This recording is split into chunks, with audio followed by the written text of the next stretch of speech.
continuación recibiremos a Gemani Molina Vargas, José Luis Vázquez Chogue y María Constanza Tocornal Montt. Tienen 30 minutos para exponer sobre el pueblo Selknam. Bienvenidas. Muchas gracias. Si pudiera poner la presentación, por favor.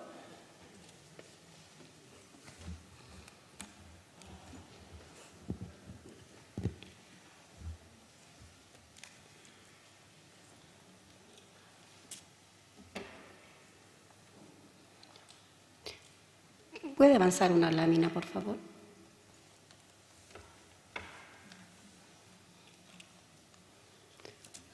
Where's the market open? Kowan at the what I know I need you in Jack, Tinis Wajiqua.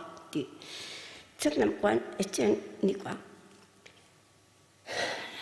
Chernam what I corner mohu, Tinis Wajiquak, Guard the sour one, Shekrijan, Jikowa flowing. Booker, so in Chernam kitten, Kaiken Jikowa Lauha, Conch or Kawar Wihiken, near Jiquakas, Mantener Jikowa, Cultura Cachan. Norton Jikwa, wa Poker Sorem has Jikowa Nam Shikaiker Cultura Takarwai, has Titijan Jack, respeto Nishernam, Shilaketin. Hola a todos, buenas tardes. Mi nombre es Gemani Molina, la traducción está en la lámina. Para ir avanzando un poco más del tiempo con esta presentación, agradezco la instancia. ¿Podríamos cambiar la lámina, por favor? Bueno, nuestros antecesores, Pueblo Hermano Yagán, ya habló un poco sobre esto, así que vamos a pasar bastante rápido. Bueno, en 1520 todos sabemos que es el paso de Magallanes por Ateleli, por el estrecho, y dado a que vieron tantas fogatas, ¿no es cierto?, donde los originarios, nuestros ancestros, se daban aviso que algo estaba pasando, fue que se nombró como la Tierra de los Fuegos, que más tarde llegó a quedar como Tierra del Fuego. Lamentablemente después, para nosotros, con el paso de Darwin, como bien nuestros antecesores lo aclararon con bastante detalle, lamentablemente Darwin nos hizo un flaco favor al tratarnos o al dejar el entredicho de que éramos antropófagos, seres miserables, casi subhumanos, sin alma, ¿no es cierto? Entonces esto también da pie a que más adelante las personas, y contextualizando en la época, no era terrible tomar decisiones como las que se tomaron, porque se trataba casi de animales. Si pudiéramos pasar de la lámina, por favor. Mi pueblo, el pueblo Selknam, también conocido como Ona, habitó Tierra del Fuego, la isla grande de Tierra del Fuego. Era un pueblo con una preexistencia de miles de años, que vivía en armonía con su territorio, en arúgüen o en clanes, transhumantes. Se dividían en estos clanes, ¿no es cierto?, en estos arúgüen, y tenían una vida con mucha conexión espiritual, en donde las mujeres y los hombres vivían en perfecta armonía y dualidad, cada uno con su rol y con su forma de vida en paz. ¿Podríamos pasar de la lámina, por favor?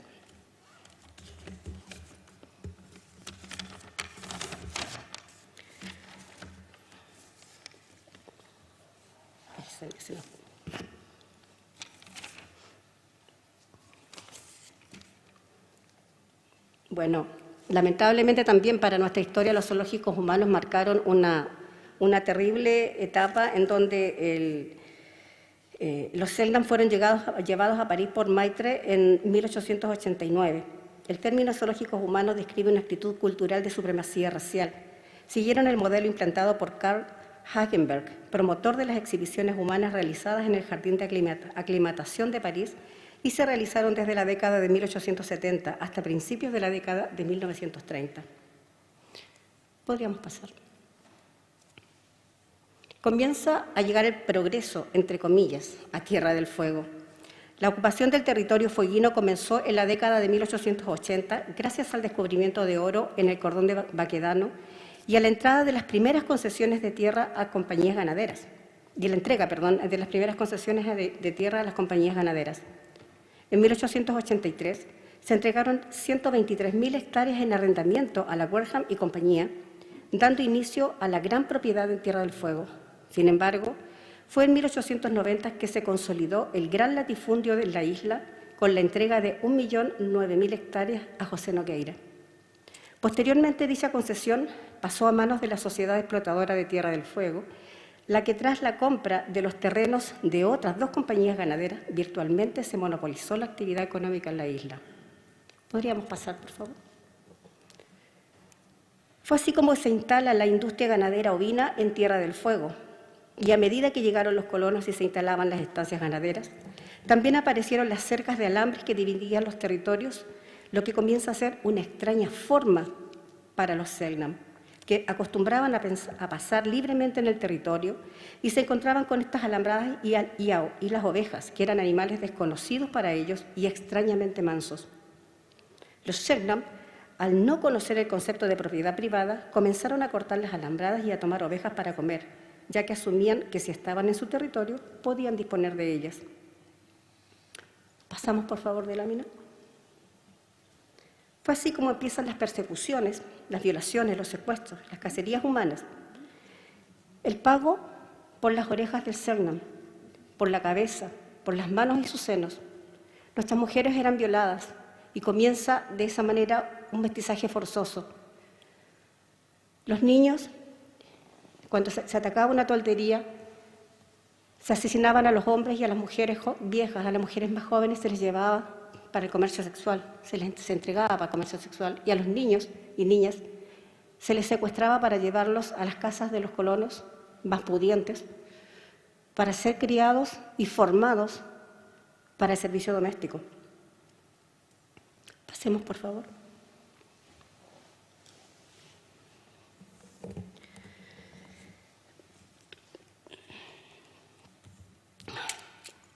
La misión de Salesiana de San Rafael fue fundada por el sacerdote misionero italiano Monseñor José Fagnano en 1889. Esta llegó con la clara intención de salvaguardar y restar estas cacerías humanas en las que se armaban verdaderos ejércitos de personas pagadas para este fin, para poder limpiar el territorio, de esa misma manera, limpiar el territorio y poder destinarlo a la industria ganadera. La misión empieza a llevarse, se concesiona, ¿no es cierto?, y se forma la misión en la isla Dawson, una isla que tiene bastante historia para nuestro país, ¿no es cierto? Primero fue la misión salesiana de San Rafael, en donde eran llevados los Selknam de esta manera, evitando matarlos. Sin embargo, esta buena intención con la que parte esta misión termina siendo también catastrófica, puesto que a los Selknam que fueron llevados a esta misión se les impide hablar la lengua, se les entrega ropa, ¿no es cierto? Se les enseña lo que es el baño, la ropa, se les entrega ropa europea, que eran donaciones de los colonos y también iban infectadas. Fueron presas de tuberculosis, de viruela, de sífilis y de la gripe, y empezaron a morir. La no adaptación a la vida sedentaria tuvo mucho que ver con el tema de la emocionalidad y el cambio tan brusco de la enajenación cultural. ¿Podemos pasar de lámina, por favor? La misión salesiana, como les decía, tuvo que enfrentar una suerte de tratar de resguardar a niños a los que se les enseñaba cómo servir, se les enseñaba de alguna forma, trataban de civilizarlos, pero esta civilización era para prepararlos para la vida de trabajo en la casa para poder ubicarlos en la casa de los colonos como servicio doméstico. Aquí en esta lámina expongo uno de los libros o de los documentos salesianos que tiene que ver con las defunciones, en donde se da cuenta de la cantidad de niños y jóvenes y mujeres y hombres que murieron producto de enfermedades que fueron llevadas por el colono, por el hombre blanco, por el Colliot. Entre ellos, algo muy impactante, una niña de 9 años que fallece producto de una sífilis. O sea, ¿cómo es posible que una niña de 9 años muera por sífilis? También está la carátula del libro que escribiera el monseñor Mayorino Borgatelo, que se llama Florecillas silvestres, en donde cuenta cómo los niños que fueron llevados a la misión prácticamente iban a morir. Y el gran triunfo o el gran consuelo que tenían los misioneros, ¿no es cierto?, era que al menos les entregaban la palabra de Dios y se iban conversos. Era como el consuelo.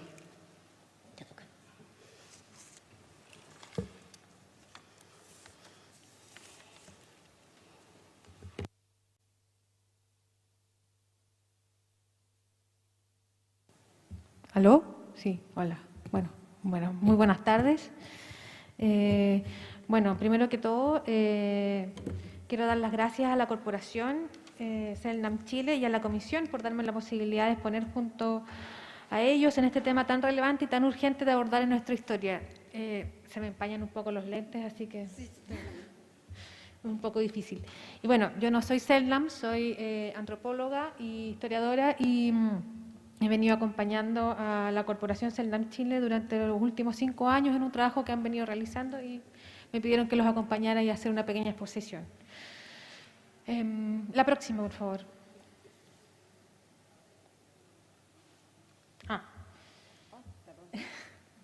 Disculpen, esa lámina también era mía. Extinción. No, por favor, retrocedan más. Disculpen, estoy un poco nerviosa. Tenemos 2 grandes personajes que marcan de alguna manera el destino de nuestro pueblo como pueblo extinto. Uno de ellos es Martín Gusinde, que es un sacerdote que llega, ¿no es cierto?, antropólogo que llega a Chile en 1818 y realiza 4 viajes, de los cuales él recopila datos de nuestro pueblo, así como el pueblo Cahués Carillagán. Sin embargo, al final de su cuarto viaje, él manda una carta al gobernador de Magallanes en donde le expresa y le dice que de alguna manera el gobierno de Chile tendría que no preocuparse del pueblo CELNAM porque los poquitos que quedaban tenían la tendencia de irse a la misión de la Candelaria en Río Grande, de Tierra del Fuego del lado argentino. Por lo tanto, ya que deja un precedente como que en Chile se estaban desapareciendo.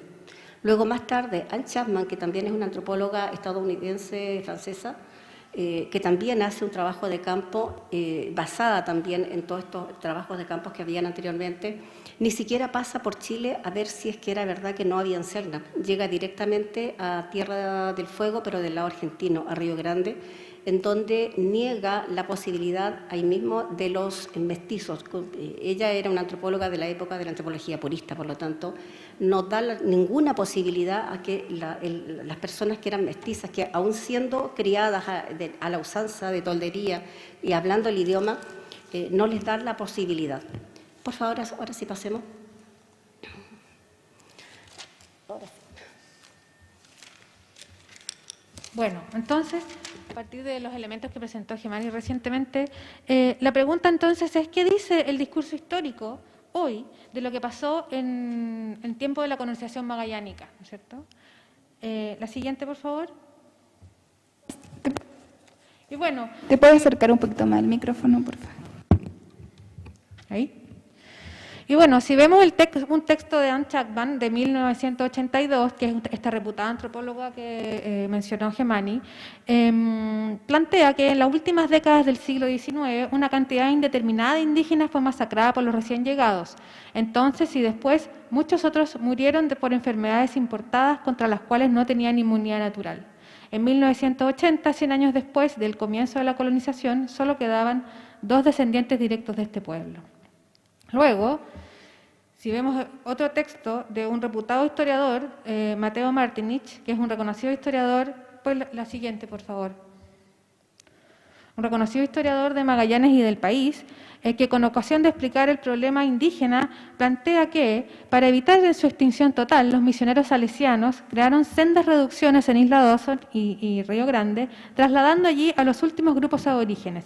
Lamentablemente, tan bien inspirada como laudable medida, no pudo impedir al fin la desaparición de la hermosa y noble etnia Selknam. La virtual extinción de este grupo aborigen, ocurrida prácticamente en una década, fue así la dura consecuencia del comienzo de la explotación ovejera en los campos fueguinos por las grandes sociedades. Y leo lo que está también más abajo destacado. De esta manera, y con tan doloroso costo humano, la enorme vastedad de la Isla Grande se incorporó al desarrollo económico de la región. Este es un texto del año 2002 y habría que plantear que en la actualidad, o hace al menos 5 años, se han venido poniendo en tensión la idea de la extinción, ¿no es cierto? Y a partir de nuevas miradas y nuevos enfoques de investigadores, seguramente el mismo señor Martinich ha revisado algunos de sus planteamientos, ya que la historia también es dinámica. Pero revisemos los textos escolares. La siguiente, por favor. Este es un texto de segundo básico de Editorial Santillana del año 2016 y que dice: en la presentación de los pueblos australes, habla de los distintos paisajes y grupos humanos del extremo austral, y de los Selknam plantea que, en un vocabulario para niños de segundo básico, describe el paisaje donde viven, ¿no es cierto? Dice: son grandes llanuras cubiertas de un pasto amarillo llamado coirón, donde se encuentran animales como el guanaco, el yandú y pequeños roedores llamados cururos. Ahí vivían hombres muy altos y fuertes que cazaban animales y se vestían con pieles de guanaco, los Selknam y los Ahonikenk. Más abajo dice: lamentablemente, debido a diferentes causas como las enfermedades, el cambio de vida y la explotación de colonos europeos, estos pueblos se extinguieron. Tengo que mencionar que en esta lámina el libro está hablando también, en un principio, de los Cahuéscar y de los Yaganes, y ellos también plantean que se extinguieron. Aquí también está como, incluso los pueblos que tienen reconocimiento actual de la ley indígena en este texto están desaparecidos. Es un texto para segundo básico, seguramente hay que simplificar las cosas, pero tal vez habría que poner más precisión. Bueno, y ahora revisando un texto de primero medio, también de Editorial Santillana, la siguiente, ahí está, gracias. Dice que en el caso de los Selknam y Ahonikenk, las estancias delimitaron sus territorios ancestrales, afectando su forma de vida y cosmovisión. Fueron perseguidos y llevados prácticamente a su desaparición. Y aquí toman como recurso, y es interesante plantearlo, el informe, un extracto del informe de Comisión de Verdad Histórica y Nuevo Trato del año 2003, que se hizo ya en esos años, ¿no? Y plantea que surge como una verdad irrefutable que la actual identidad de los pueblos indígenas en Chile se han constituido finalmente en relación y conflicto con el proyecto de construcción del Estado Nacional, y que ya es tiempo de dar una nueva oportunidad histórica para el entendimiento, propiciando el diálogo abierto entre el Estado, la sociedad chilena y los pueblos indígenas. O sea, aquí uno ve que ya se está abriendo un espacio al menos, ¿cierto?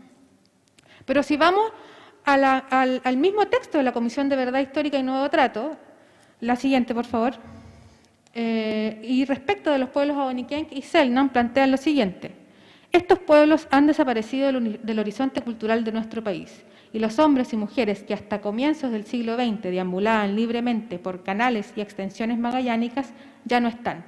Tampoco sus descendientes, fueron exterminados. Entonces aquí habría que pensar que hay que volver a reescribir la historia, una y otra vez. Bueno, a partir de todos estos elementos y de hacer, y después de hacer una lectura crítica a la historia magallánica, uno va encontrando ciertas fracturas al discurso de la extinción, ¿no es cierto?, que les describimos recientemente, ¿no es cierto? Y es fácil darse cuenta, a partir de esta lectura crítica de la historia magallánica, que hasta hace muy poco se escribió desde la perspectiva del vencedor, en este caso desde el pionero, desde el colonizador ganadero. Pero en los últimos años, hay que ser justos, ha ido apareciendo nuevos investigadores y voces que dan cuenta de una historia más íntima, de una microhistoria, desde donde es posible identificar varias fracturas al discurso de la extinción, y por eso es posible también que podamos dar tantos antecedentes de esta manera tan robusta. Son episodios llenos de dolor y de violencia, pero que plantean la posibilidad de sobrevivencia. Por favor, la siguiente. Bueno, y estas fracturas al discurso de la extinción son, como les decía, episodios muy dolorosos, pero que es necesario revisar porque plantean la posibilidad de la sobrevivencia. Y tienen que ver con mestizajes que son asimétricos entre un hombre colono con una mujer Selknam, en las misiones, en estancias, en puestos de vigilancias que tienen descendencia mestiza. También están los secuestros de niños y niñas para el trabajo doméstico en las ciudades de Punta Arenas, Ushuaia y fuera incluso de la Patagonia. También está la integración. El caso más conocido es el caso de Luis Garibaldi Onte, quien desarrolla una carrera como técnico de caminos y participa en la construcción del camino Ushuaia-Río Grande e incluso más tarde se convierte en estanciero. La siguiente, por favor. También está, por ejemplo, la asalarización forzada o la esclavitud de hombres en las estancias y otras ocupaciones de la industria ganadera, como eran los frigoríficos y los astilleros. También aparecen otros episodios de acoplamiento esporádico de familias Selknam a las misiones, volantes y permanentes, porque habían distintos tipos de misiones salesianas, que llegaban a las estancias para abastecimiento y comunicación y que después volvían a sus regiones de refugio. Por último, también están los sobrevivientes a las misiones, que en el caso de la misión de la Candelaria en Río Grande, en el lado argentino, que cierra en 1946 y pasa a ser el liceo agrotécnico de la zona, y a su cierre aún quedan 10 a 12 indias que son trasladadas por las hermanas de María Auxiliadora a Río Grande. También está el caso de la misión de Isla Dawson, que cierra en 1911 y que a su cierre quedaban alrededor de 10 niños, de los cuales uno de esos niños es uno de los antepasados de quienes están aquí para poder hablar con ustedes. Bueno, la siguiente, por favor. Bueno, y aquí hay una serie de citas que hablan de los mestizajes, ¿no es cierto?, que no me voy a detener ni las voy a leer en honor al tiempo, pero para que hay un registro histórico, hay documentos históricos que plantean y que dan es un registro cierto de esas situaciones. La próxima, por favor. Bueno, hay fotografías de mujeres Selknam con hombres y con en puestos policiales. La siguiente, por favor. Ahí hay una cita de esclavitud e integración forzada. La siguiente. Bueno, ahí tenemos una foto de niños aprendiendo a la esquila de la oveja en las estancias. La siguiente, por favor. Esa es una foto de Luis Garibaldi Onte, este hombre Selknam que termina por integrarse a la sociedad de la época y ayuda y es fundamental en la construcción del camino entre Río Grande y Ushuaia gracias a los conocimientos del territorio y que llega a ser estanciero después. La siguiente. Y en esta cita sí me quiero detener. Es un extracto, que es una cita que habla de secuestros de niños, y es un extracto de una declaración del sumario de los vejámenes inferidos a los indígenas de Tierra del Fuego, al cual me referiré luego de esta cita con mayor detalle. Así comienza la cita. El día 27 de septiembre de 1895, doña Elvira Ballester pidió al comisario de policía, don Alberto Barra, que le diera una indiecita de 2 años y medio. Barra mandó a un soldado al campamento indígena para quitársela a su madre, pero ésta se resistió, uniéndose todos los indios y con piedras y palos hicieron esfuerzos para rechazar al soldado. Este, viéndose rodeado por tantos indios furiosos, sacó un revólver y disparó un tiro que por suerte no hirió a nadie. Los indios, espantados, dejaron libre al soldado y éste intimó a la mujer india de seguir a la señora Elvira Ballester hasta su casa. Llegada allí, el soldado le quitó el hijo a la india y se lo entregó a la Ballester y dio un empeñón a la india. Esta entonces empezó a dar gritos desgarradores, se rasgó con las uñas sus carnes y cayó al suelo casi desmayada.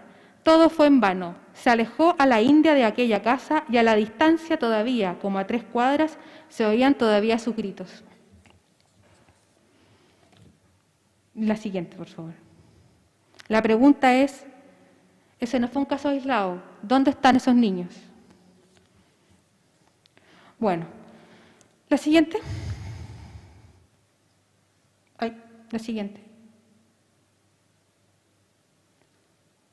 Esa. Sí. Ahora me quiero referir más largamente a este sumario, que es el sumario por los vejámenes inferidos a los indígenas de Tierra del Fuego en Punta Arenas, realizado en 1895. Me quiero detener en este sumario porque es un documento que contiene una larga lista de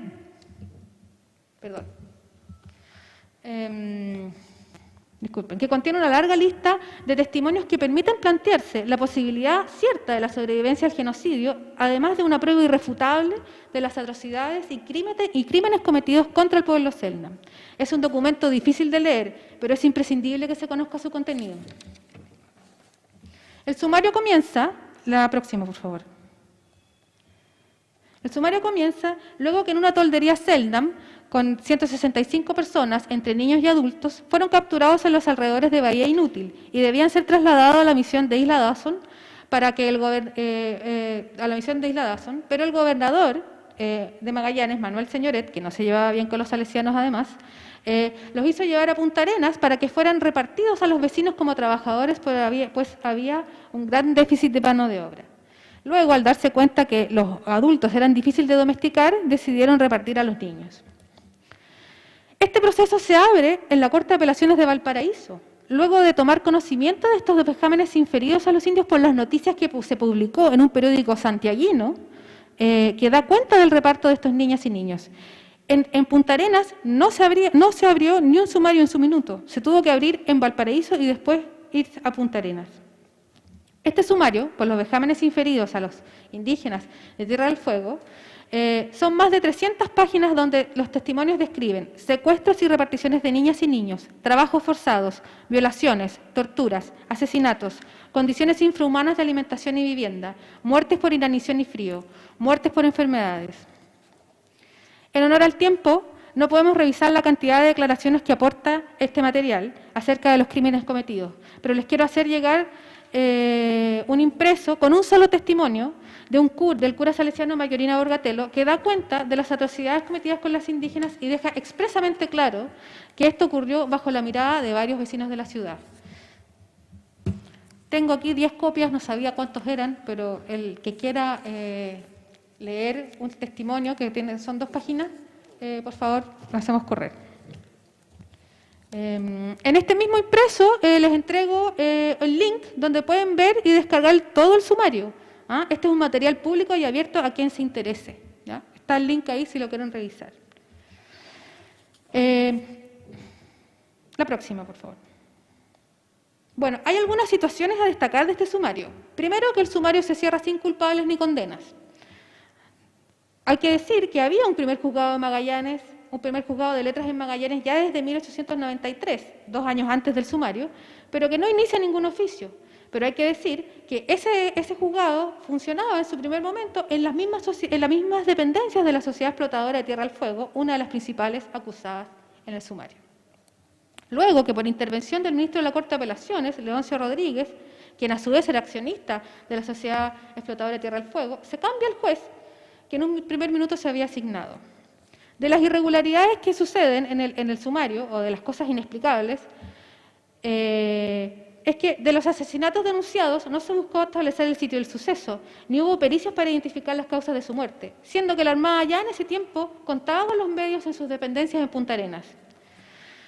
Tampoco, otro ejemplo, es que se inician procesos por homicidio a los acusados, pero al mismo tiempo se les otorga libertad bajo fianza en el mismo día.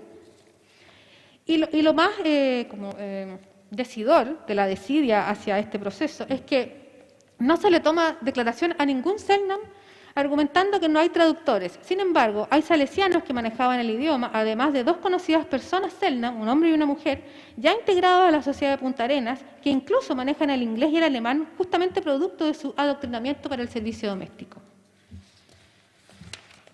Y bueno, entonces habría que preguntarnos si aún es tiempo de reparar este tipo de situaciones y qué hacer al menos para que no se vuelva a repetir.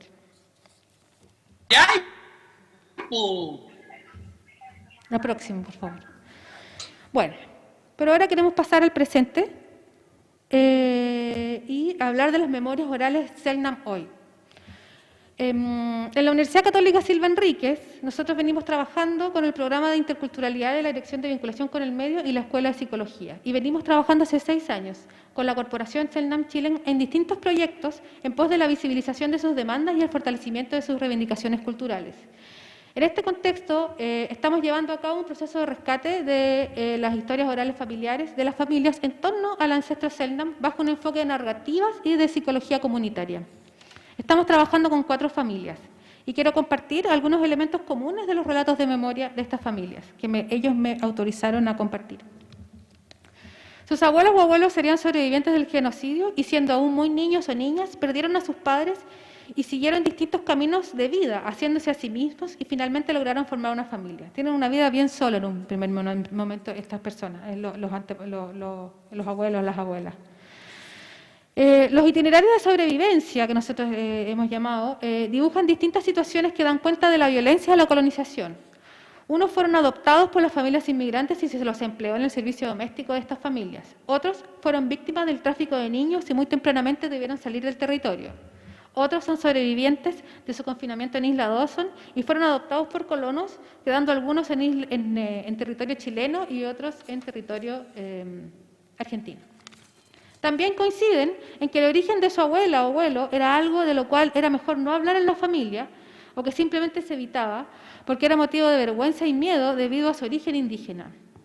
Otro punto muy importante es que al conocer la historia del genocidio y revisar de cerca las fuentes que hablan de las atrocidades cometidas, han debido enfrentarse al sentimiento de encarnar esa historia violenta y dolorosa, lo que ha sido un proceso muy duro y sigue siendo. Por último, también, a partir de esta idea de la extinción, se enfrentan a la negativa de su existencia y al problema de la identidad hoy. Entonces, se enfrentan al problema de cómo demostrar que no están extintos y al mismo tiempo cómo ser Selknam hoy. Finalmente, todos comparten una problemática común en torno a su origen, anclado en un territorio y una historia particular, lo que ha permitido ir articulando también una identidad colectiva del grupo. Por último, también tienen recuerdos encapsulados en una intimidad familiar, es decir, poseen fragmentos de memoria del genocidio, desde la visión de las víctimas. De aquí se desprende la necesidad de la reparación histórica y del rescate cultural. Finalmente, para terminar, hay otra historia entonces. Hay una historia desde donde arrancan estas memorias encapsuladas y fragmentadas de la corporación y desde esa parte, desde ahí surge la necesidad de hacer una historia desde abajo, de reescribir la historia desde los sobrevivientes del genocidio y sus descendientes. Y que en el caso Selknam en específico, para lograr el reconocimiento, primero es necesario la visibilización de ellos como pueblo histórico vivo, que no están extintos. Bueno, eso quería compartirles y muchas gracias por la oportunidad de hablar con ustedes. Disculpen, todavía no termina la presentación. Ahora... disculpen, todavía no termina la presentación. ¿Podríamos pasar a la siguiente lámina, por favor? Sí, disculpe, va a exponer también porque quedan, bueno, disculpe, que nos quedan como 8 minutos de sí, presentación. queda muy poquito. Ya.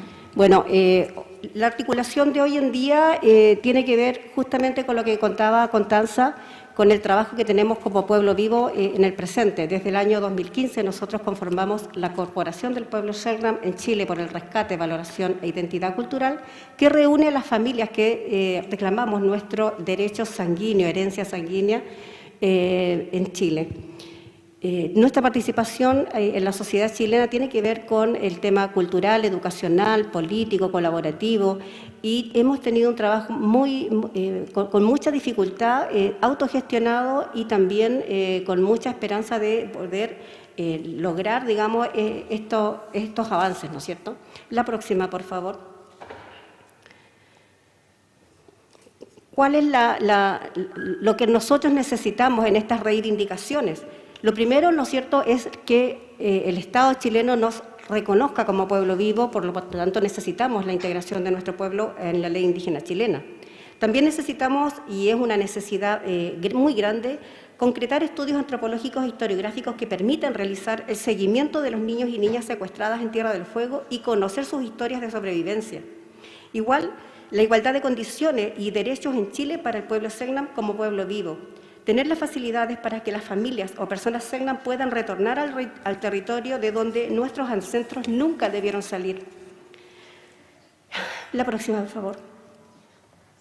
Hacia la dignificación es necesario también la reparación histórica. El Estado de Chile debe reconocer que hubo un atroz genocidio con el pueblo Selknam, reconocer su responsabilidad, ya que fue el Estado de Chile quien amparó e incentivó la tardía colonización de Tierra del Fuego sin prever ni resguardar a los habitantes originarios que vivían desde hace miles de años en el territorio. El Estado de Chile debe pedir perdón a nuestro pueblo. La siguiente, por favor. Wajixen Majes, yo open. Hauken Choken yo en ya Chernan. Hola, ¿cómo están ustedes? Mi nombre es Arpón de Fuego en idioma Chernan. Soy José Luis Vázquez Choye, secretario de la Corporación Chernan y hermano de la comunidad indígena Coadonga, Ona.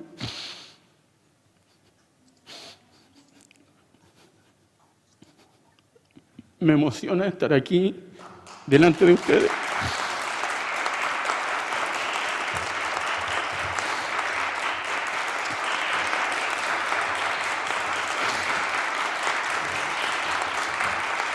Gracias. La otra lámina, por favor.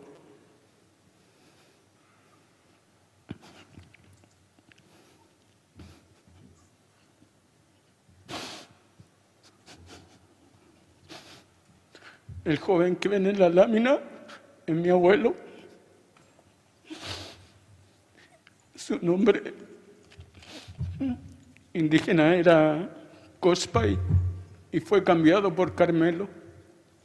Él ingresó a la misión salesiana en el 1899 junto a su madre y 3 de sus hermanos. Habitaron con cerca de 1000 indígenas en la misión salesiana, en su mayoría Selknam, y nuestros hermanos Cahuéscar. Su hermano Julio, Camilo y Juana, junto a su madre, fueron parte de los 25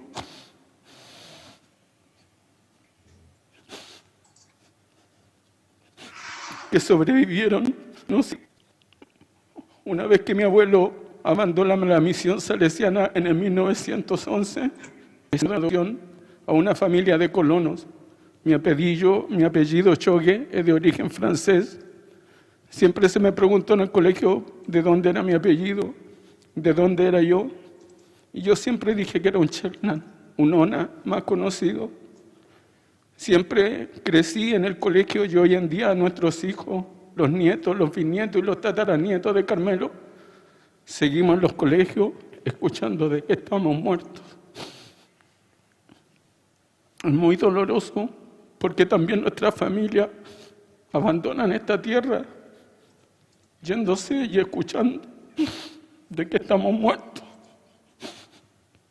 Es difícil decir aquí quién soy porque este Estado no nos reconoce. No puedo decir quién soy con la frente en alto. Quisiéramos nosotros caminar libres. Hoy en día nosotros hemos crecido junto a ustedes, hemos caminado, trabajado, levantando también este país, pero este Estado no nos reconoce, nos niega y se ríen de nosotros. Este actual gobierno tiene truncado nuestro proceso de reconocimiento. Es irrisorio la cantidad, el dinero que se necesita para nuestro estudio es una cifra irrisoria, pero el Estado, el gobierno no quiere darlo para hacer nuestros estudios correspondientes y ser reconocidos como un pueblo indígena. No estamos pidiendo que nosotros, mi hermana, seamos reconocidos como Selknam en nuestro pueblo, al que se terminó, al que se mató. Carmelo fue entregado posteriormente al ejército, apareció en Iquique haciendo servicio militar. Después de su servicio militar, fue integrado al Cuerpo de Carabineros de Chile. Prestó servicio como cabo segundo en María Elena. Posteriormente su estado de salud comenzó a decaer y pidió su baja. Llegó acá a Santiago y se incorporó a la Compañía de Transportes de Chile. Fue conductor y cobrador de los trolebuses. Formó su familia. Tuvo una hija única, Orfa Chogue, y 7 nietos, del cual soy el último de sus nietos. Viví con él hasta los 10 años y heredé su nobleza. Me siento orgulloso de eso y de poder representar a mis hermanos y hermanas que no pueden estar aquí, especialmente de los jóvenes que siguen en las aulas, estudiando y escuchando que nosotros estamos muertos. Yo hoy estoy aquí presente confiando en ustedes, en cada uno de ustedes, independientes de los colores políticos, que sabrán hacer justicia y reconocer lo que el Estado avaló contra uno de sus pueblos originarios. Muchas gracias.